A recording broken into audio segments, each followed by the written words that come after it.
Leopard seals are sick. Ugh.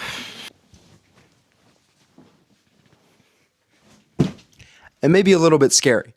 Hi, I'm Simi Marco. Welcome to Digital Bestiaries, a series where I dive into creatures that kind of need more attention in my opinion. Granted, Casual Geographic just covered this. I had the script ready probably before he did. I've been sitting on this for a minute. Let's dive into leopard seals, scientifically known as Hydroga leptonyx. All right, so it's time to cover the basic shit, okay? Leopard seals, realistically, just physically are a little bit terrifying. They can be 11.5 feet and up to 1,300 pounds. That's kind of fucking huge. In retrospect, grizzly bears get up to about 9 feet long and maybe 1,000 pounds. So we're talking about a creature that's bigger than a grizzly bear.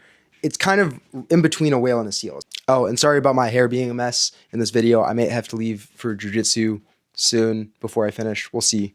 Good news for me is I will never run into them. They live on the coasts of Antarctica, but are sometimes seen up in the coast of South America and southern coast of Australia. Imagine you're in Australia and you're swimming at your favorite beach and then boom, leopard seal. I would freak out.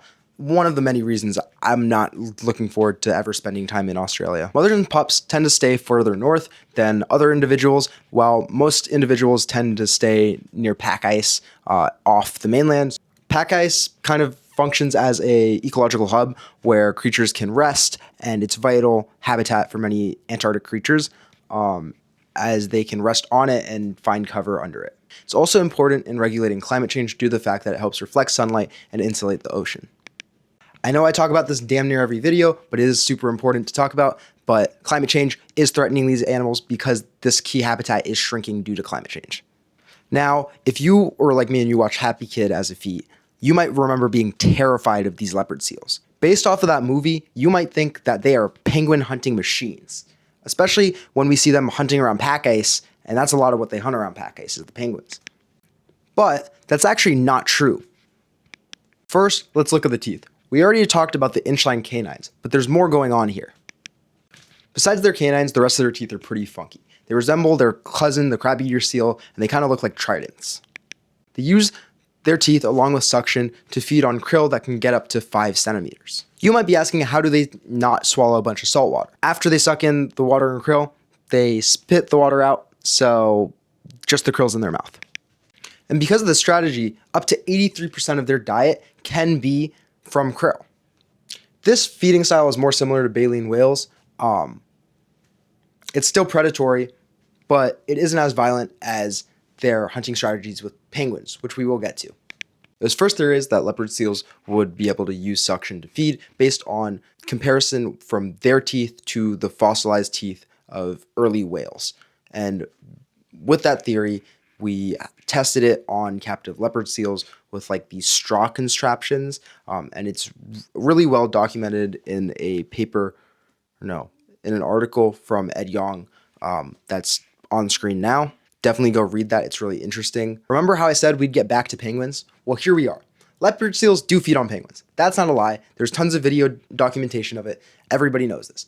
And they do that with their canines and incisors, which are not similar to the crab eater. When they're feeding, because they have the crab eater kind of teeth for the filtration, they can't take bites and cut and chew like other animals might be able to.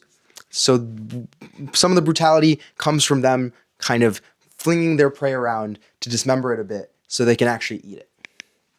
And other prey items that they have been seen feeding on include squid and other seals.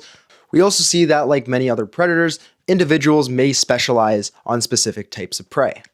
In fact, most leopard seals are specialists, with only about 10% being generalists that hunt everything. And in general, larger females consume more high trophic prey than the smaller males, as leopard seals do have sexual dimorphism in which the females are bigger. Real quick definitions for those. Trophic level is kind of how high in the food chain something is, and then sexual dimorphism is just when animals exhibit different physical traits based on their sex. It's theorized that this is just a form of niche partitioning, and it allows the species overall to be more adaptable. If you want to learn more, I would definitely recommend checking out this paper on screen by Emily Spiro. If you haven't already, you've made it really far into the video, so this is probably a great time to subscribe. Now, the point of this video isn't that leopard seals aren't dangerous. There have been real cases of leopard seals hunting humans.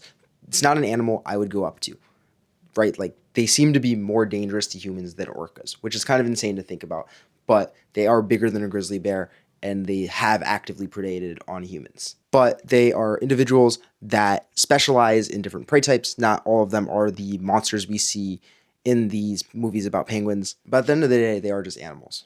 Thank you so much for watching. I'm Samir Marco. If you enjoyed this video, let me know in the comments. Let me know if you have any questions, suggestions for the next video, and if this video reaches, let's say, 1 billion views, I'll feed a leopard seal boba.